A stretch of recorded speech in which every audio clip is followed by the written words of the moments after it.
जैसा कि आप लोगों को पता है कि कॉकरोच जनता पार्टी के आंदोलन के आज पूरे 28 दिन पूरे हो चुके हैं और सोनम वांगचुक की भूख हड़ताल के 18 दिन पूरे हो चुके हैं। उनकी हालत दिन प्रतिदिन बिगड़ती जा रही है। ऐसे में आज जय भीम सेना के जो चंद्रशेखर रावण जी हैं वो भी आ रहे हैं। मैं कुछ लोग मेरे साथ जुड़ गए हैं, मैं उनसे बातचीत करना चाहूँगा। क्या कहना चाहेंगे आप? सोनम वांगचुक के आज 18 दिन हो गए, उनकी तबीयत दिन पे दिन बिगड़ती चली जा रही है, लेकिन सरकार के कोई भी ऐसा एक्शन नहीं ले रही है, कोई ठोस कदम भी नहीं उठा रही। देखिए 18 दिन होने के बाद भी अगर सोनू वंशी की तबीयत खराब हो रही है, अगर वो मर भी जाती है, उनको कुछ भी हो सकता है। ये सरकार जो है भारत के नागरिक का हर तरह से शोषण दमन कर रही है। जो भी इनके विरोध में खड़ा होते हैं, या तो वो आतंकवादी होते हैं, या घुसपैठिए होते हैं, या नक्सलाइट होते हैं। ये अपने विरोधी को अपने सामने देखना नहीं चाहते हैं। ये जबरदस्ती कहता है कि तुम मेरा साथ दो, नहीं तो मैं तुम्हें विरोधी घोषित करके मतलब जो इनका विरोध करता है वही उन्हीं को ये एंटी नेशनल घोषित करता है। या तो वो आतंकवादी कहलाएंगे, या नक्सलाइट कहलाएंगे वो, या वो देश विरोधी कहलाएंगे कि ये दूसरे का एजेंडा को बोल रहा है। ये कुल मिला के ये सरकार में जो है जो भ्रष्टाचार की जो है जैसे पेपर लीक अभी हुआ है, चाहे जो भी चीज़ है, मानवाधिकार का जो राइट है, बिल्कुल इनके सरकार में बिल्कुल नहीं है। हम लोग सेंट्रल यूनियन एलपीएफ से हैं, ठीक है ना। हम इसका शुरू से ही विरोध करते आ रहे हैं। यहाँ पर अभी जंतर मंतर में आज मेरा अलग अलग दिनों में अलग अलग संगठन के साथ, कभी हम अपने निर्माण मजदूर के साथ, कभी हम सेंट्रल यूनियन के साथ, कभी हम बच्चों के साथ, हम यहाँ पर आकर अपना विरोध दर्ज कराते हैं। लेकिन कुल मिला के ये है कि ये सरकार अपनी असफलता को मानने को राजी नहीं है और अपनी विफलता को ही सफलता मनवाने के लिए नागरिक के ऊपर दबाव डालती रहती है। आप कितने दिन से आ रहे हैं? मैं यहाँ पर आज मेरा 12वां दिन है। अलग अलग दिनों में 2 दिन 4 दिन में आते रहता हूँ। और जब मैं अभी पीछे भारत जोड़ो आंदोलन का जब प्रोग्राम हो रहा था यहाँ पर, उसमें भी मैं आया था। उसके पहले जन स्वराज पार्टी का जो आंदोलन उसमें भी हम आए थे। उसके पहले हमारा सेंट्रल का भी जो दिया था उसमें भी हम हैं। आज हम लोग एसोसिएशन की तरफ से भी हैं, ठीक है ना। तो मतलब आप हरा आंदोलन में जाते हैं? नहीं, मेरा काम है मजदूर के मुद्दे को, जहाँ भी राइट अनवायलेंस होता है वहाँ पर हम खड़े होते हैं। चाहे वो एजुकेशन का मैटर हो, चाहे मजदूर के शोषण का मैटर हो, चाहे महिलाओं के बलात्कार का, लड़कियों के शोषण का मैटर हो, जो भी मैटर होगा, जहाँ पर सोशल प्रोटेक्शन, सोशल सिक्योरिटी लागू नहीं होता है, हम वहाँ पर अपनी आवाज़ को जाके बुलंद करते हैं। तो जो 20 तारीख को संसद मार्च निकलने वाला है, उस पर आप क्या कहना चाहेंगे? जनता लोग क्या संदेश देना चाहेंगे जो ऑडियंस देख? ये जो ऑडियंस देख रहे हैं, 20 तारीख को जो निकलेगा संसद में मार्च निकलेगा, तो मुझे लगता है कि उस दिन जो है पूरा दिल्ली जाम होगा। उस दिन की खबर सुनते ही सेंट्रल गवर्नमेंट सदमे में है और वह किसी न किसी तरह सोचती है कि जो इसमें सीनियर पर्सन है, जो इनको ऑर्गेनाइज कर रहा है, उनको किसी न किसी केस में धकेल करके इस सभा को समाप्त करने की कोशिश किया जाए। आपको लग रहा है कि दबाव बनेगा सरकार के ऊपर? सरकार के ऊपर दबाव बन रहा है, लेकिन मीडिया में नहीं आ रहा, दबाव बन रहा है। ठीक। तो धर्मेंद्र प्रधान के इस्तीफे की अगर ऐसा जो 20 तारीख को मार्च निकलने वाला है, अगर उसमें फिर आगे का प्लान क्या होगा? आपको याद होगा आज से 3-4 साल पहले जब हमारे देश में एक लड़की पहलवान के ऊपर में जो एक मंत्री का हुआ था, आखिर उनको एक न एक दिन उसको देना पड़ा और मोदी गवर्नमेंट को उनके भतीजों को टिकट दे दिया, लेकिन उसको टिकट नहीं दिया। ये हमारी विरोधी पार्टी की जीत है कहीं न कहीं। आप क्या कहना चाहेंगे जनता को? देखिए यहाँ पे क्या है, यहाँ भविष्य, क्योंकि जो हमारा आने वाली जो पीढ़ी वो एजुकेशन की है, और जब तक हमारे हिंदुस्तान के अंदर अनपढ़ नेता बनते रहेंगे, वो भी शिक्षा मंत्री, तो वो देश के भविष्य के बारे में नहीं सोचेंगे। इस सेक्टर में किसी मंत्री या किसी भी पद को पाने के लिए उनके पास सोशल सेक्टर की कम से कम 5 साल की उनको नॉलेज होनी चाहिए। जैसे MSW के कुछ कोर्स हो सकते हैं, या जमीन स्तर पर कोई NGO सोसाइटी से निकला हुआ बंदे कोई उसी को या टिकट मिले और संबंधित उस विभाग की संबंधित जानकारी हो, तभी देश में आगे बढ़ोतरी हो पाएगी, यानी देश एक अच्छे रास्ते की ओर बढ़ेगा। और यहाँ पे है ना शोषण, वो आज से नहीं सदियों से चलाते जा रहे, पर बदलाव जब ही होगा जब विरोधी पार्टी खड़ी होगी। और इनका विरोध भी, जो स्टूडेंटों का विरोध, वो कोई गलत विरोध नहीं है, इनका विरोध सही है, क्योंकि एक माँ बाप अपने बच्चे के भविष्य को बनाने के लिए अपनी ज़िंदगी भर की संपत्ति पूरी दाव पे लगा देता है और उसके बाद में पेपर लीक हो जाता है। ये सबसे बड़ी शर्म की बात है इस देश के लिए भी। आज वो देश जो सोने की चिड़िया कहा जाता है, आज वो देश वो बेईमानों की एक बेईमानी का गड्ढा बन के रह गया है। तो ऐसे जो करप्ट, जो भ्रष्ट जो नेता हैं, वो चाहे किसी भी पार्टी, किसी भी उसके हों, उन पर एक्शन होना चाहिए। और अगर लगता है मंत्री को भाई हम ऐसा पद नहीं संभाल पा रहे हैं, तो उनको बर्खास्त करना चाहिए, अपने आप को उनको सरेंडर करना चाहिए कि वो उस पद के लायक नहीं है। तो उनको, और छोटे पद बहुत सारे होते हैं, मकसद क्या था उनका? व्यापार करना, तो कहीं ना कुछ और करें।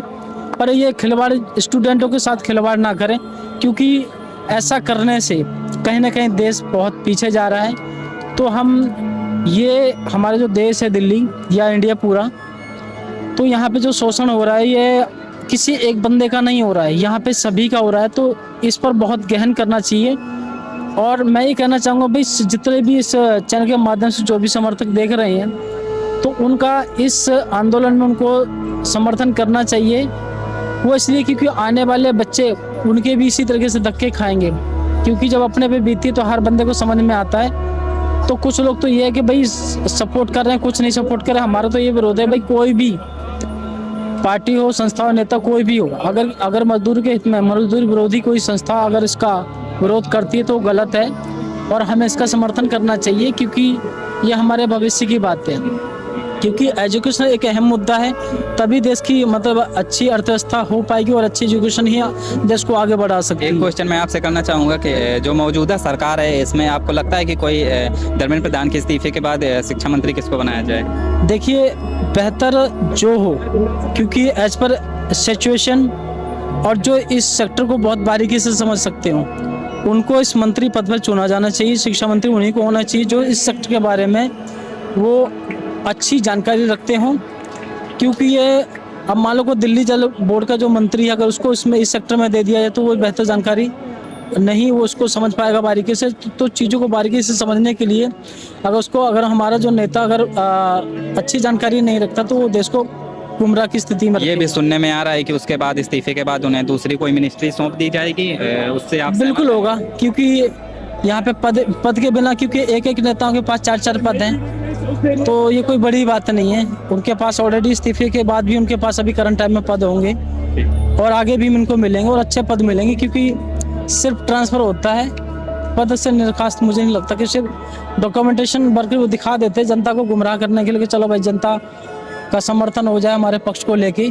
तो ये मेरा अपना सुझाव है, पर मैं ये नहीं कह सकता कि कौन आगे क्या हो सकता है। और 20 तारीख को संसद मार्च को लेकर दर्शकों से आप क्या कहना चाहेंगे? दर्शकों को मैं कहना चाहूँगा भाई, ये जो मार्च निकल रहा है, इसमें हमें बहुत से बड़ी संख्या में समर्थन करना चाहिए कि ये बच्चे किसके हैं, ये हमारे और आपके ही तो हैं। किसी भी जाति, किसी धर्म से आखिर हैं तो अपनी संतान ना। हो सकता है आज जो समस्या का सामना ये जो कर रहे हैं, कल हो सकता है हमारी औलाद या हम लोगों को भी सामना करना पड़े।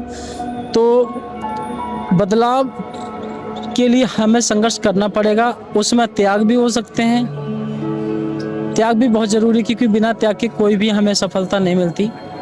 तो हमें विरोध करना चाहिए, सरकार कोई भी हो, नेता कोई भी हो, अगर वो जनता की बात को नकारता है तो उसका विरोध करना चाहिए और बहुत अच्छे से करना चाहिए।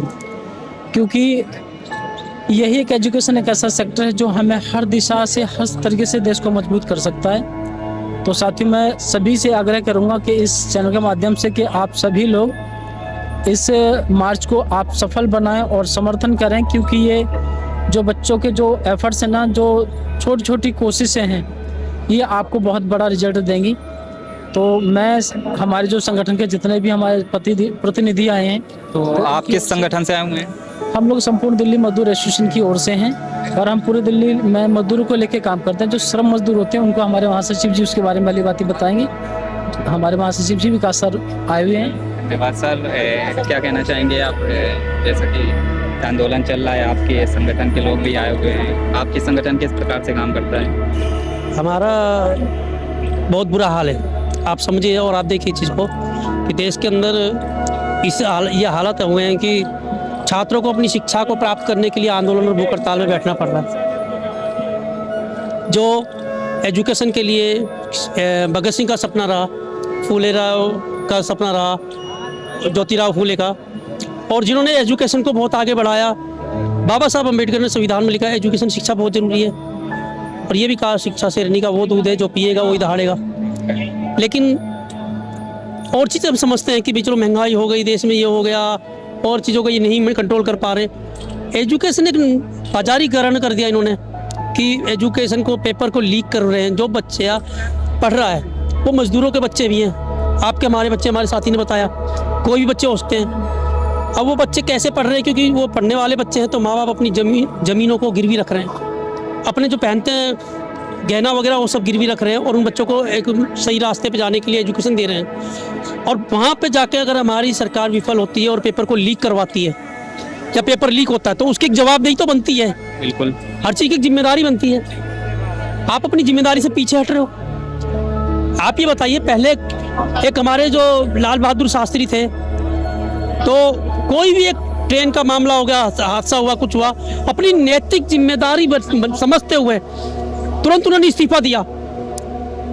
पहले के जितने नेता मंत्री लोग थे सब तुरंत नैतिकता की जिम्मेदारी समझते हुए इस्तीफा दे देते थे। आज क्या हो रहा है? आज महिलाओं पे शोषण हो रहा है, छोटी छोटी बच्चों के साथ दुष्कर्म हो रहा है, शिक्षा पे काम नहीं हो रहा है, एजुकेशन पे पेपर को लीक कर रहे हैं, और मजदूर अपने गहना, सोना, चांदी, हालांकि मोदी जी बोल रहे सोना मत खरीदो, अरे जो है वो अभी तो तुम बिकवा दियो। जो मजदूर अपना सोना रखे हैं वो एजुकेशन में अपने बच्चों के लिए वो बिकवाती हैं। वो अपने बच्चों को शिक्षा देना चाहते हैं मजदूर, और उस शिक्षा को प्राप्त करने के लिए बच्चे 4-4, 5-5 साल मेहनत कर रहे हैं, और आप पेपर लीक करके उनकी मेहनत को ख़त्म कर रहे हो। और फिर वो बच्चे क्या करते हैं? वो सुसाइड कर रहे हैं। शर्म आनी चाहिए ऐसे लोकतंत्र के हमारे देश के अंदर ऐसी सरकारों को, ऐसे एजुकेशन मिनिस्टर को, कि अपनी नैतिकता जिम्मेदारी समझते हो। ये तो हड़ताल कर रहे हैं, इनको हड़ताल की जरूरत नहीं थी, आपको खुद को शर्म आनी थी। आपके अंदर जरा भी शर्म होती तो पेपर लीक वाले दिन ही आपको अपने आप ही स्वेच्छता से इस्तीफा देना चाहिए था, और इस्तीफा देके बोलना था कि ये मेरी जिम्मेदारी बनती है, मैं अपनी जिम्मेदारी पूरी नहीं कर सका। बच्चों को हड़ताल करनी पड़ रही है, भूख हड़ताल। देश के साइंटिस्ट, इतने बड़े वैज्ञानिक भूख हड़ताल पे बैठे हैं, क्या उनको नौकरी चाहिए या उनको कुछ चाहिए? वो युवा बच्चों के लिए तो भूख हड़ताल पे बैठे हैं, और हमारे देश के युवाओं को आगे आके बढ़ चढ़ के हिस्सा लेना यहाँ आना चाहिए। देश के जितने भी बच्चे हैं, हम मजदूर संगठन की तरफ से सपोर्ट करते हैं, समर्थन करते हैं, और तमाम देश के मजदूरों के बच्चों को, युवा बच्चों को और मजदूरों को, सबको कहते हैं, इन युवा बच्चों का शिक्षा के लिए जो लड़ रहे हैं इनका समर्थन करें, सपोर्ट करें, सोनम वांगची का सपोर्ट करें। और आज हम भी इसी सपोर्ट के लिए आए हैं कि सरकार को अगर इस्तीफा नहीं देंगे तो हमें दिलवाना भी आता है।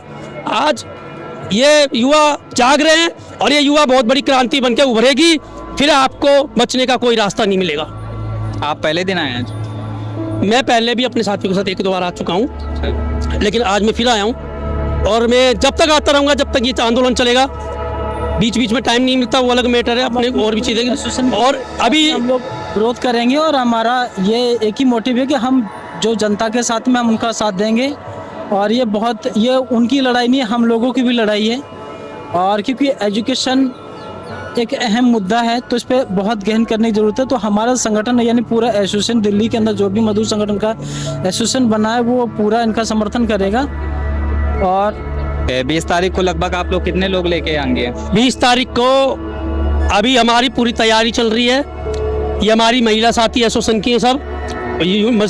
रावी जी इधर आई, रोही जी इधर आओ। ये हमारे युवा साथी हैं, ये कई बार यहाँ पे आ चुके हैं, और हम अपनी पूरी दमखम लगा के कोशिश कर रहे हैं कि अपनी तरफ से अपने सभी मजदूरों को बोल के, गिनती उसकी होती है जिसने कोई एग्जाम्पल तय किया हो। हम कह रहे हैं हमारी कोई गिनती नहीं है, हमारे पास 1 से 1000 हो, 1 लाख हो, जितना भी ज़्यादा होगा हम उतना ज़्यादा साथियों को इस समर्थन में लाएंगे। 20 तारीख को भी सपोर्ट में लाएंगे। हम यही कहेंगे कि जो आज हम सारे यूनियन के पदाधिकारी यहाँ आए हैं मजदूर संगठन से मिल करके, हम उनको सपोर्ट करने के लिए आए हैं, और हम बीच बीच में पहले भी आए हैं। पर जो ये गलत हो रहा है, बच्चों के साथ गलत हो रहा है, हमारी आने वाली पीढ़ी के साथ गलत हो रहा है, जनरेशन के साथ, कि हमें क्या शिक्षा के लिए, एक उन अधिकार के लिए, हमें पढ़ने के लिए, अपने बच्चों को अच्छी शिक्षा देने के लिए लड़ाई लड़नी पड़ेगी जमीनी स्तर पर, तो वो तो हमें नहीं लगता कि गलत है। सरकार को इस नीति को बदलना पड़ेगा। जो बैठे हैं सीटों पे पदाधिकारी, जितने भी नेता लोग जो गलत कर रहे हैं, उनको अपना इस्तीफा देना चाहिए, क्योंकि आने वाली जो युवा पीढ़ी है वो हमारे देश का भविष्य है। तो ये भविष्य अगर इस तरह से बैठेगा तो ये भविष्य गलत है। भविष्य ऐसे नहीं बैठेगा। आने वाली हमारी सरकारें क्या करेंगी, फिर बच्चे क्या करेंगे, ये सारी चीजें। जिस तरीके से ये आंदोलन खिंच गया, इतने दिन तक चल रहा है, तब तक लोग सीरियस नहीं ले रहे इस आंदोलन को। कैसे करें कि सरकार भी सीरियस नहीं ले रही और कुछ लोग भी सीरियस नहीं ले रहे, जिससे ये थोड़ा सा कमजोर पड़ रहा है। आंदोलन कमजोर नहीं है, आंदोलन पूरे जोर शोर से है और बस देखो कि क्या होगा। और वो इस्तीफा देने के लिए जो हमारे शिक्षा मंत्री हैं उनको इस्तीफा देना ही पड़ेगा, क्योंकि बच्चों का भविष्य है, बच्चों के भविष्य से खिलवाड़ नहीं किया जाएगा। ये आप जिस तरीके से समर्थन कर रहे हैं काफ़ी भारी मात्रा में लोगों को, मैं लगातार वो खबरें आप तक पहुंचाता रहूंगा। तब तक देखते रहिए आप न्यूज़ वाले रिपोर्टर। धन्यवाद।